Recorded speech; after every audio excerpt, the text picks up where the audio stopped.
En raison de la propagation de la Covid-19 dans le monde, les assises de la 46e session des assemblées parlementaires de la francophonie en abrégé l'APF se sont déroulées par visioconférence. Repartie par commission, cette rencontre annuelle a débuté par la réunion du réseau des femmes parlementaires.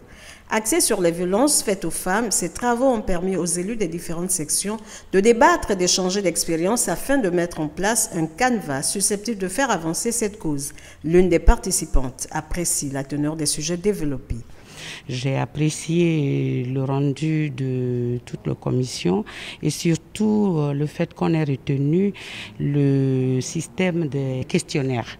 C'est-à-dire que chaque pays devrait recevoir un questionnaire et par rapport à une thématique donnée, devrait remplir pour voir si dans tel ou tel pays, si dans votre pays vous remplissez telle ou telle condition, quelles ont été les évolutions. Le réseau des jeunes parlementaires n'était pas en reste. Ici, les discussions ont porté sur le devenir de la jeunesse francophone. La question de la Covid-19.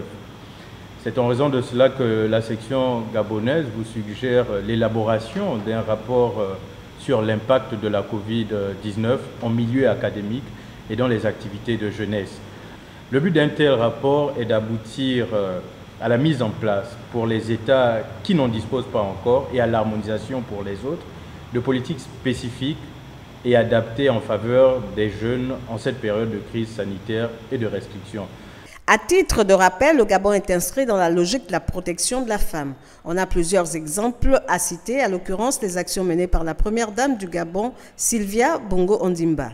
Nous avons en mémoire la marche dirigée par l'épouse du chef de l'État qui a abouti au dépôt d'un mémorandum au bureau du président de l'Assemblée nationale, Faustin Bokobi.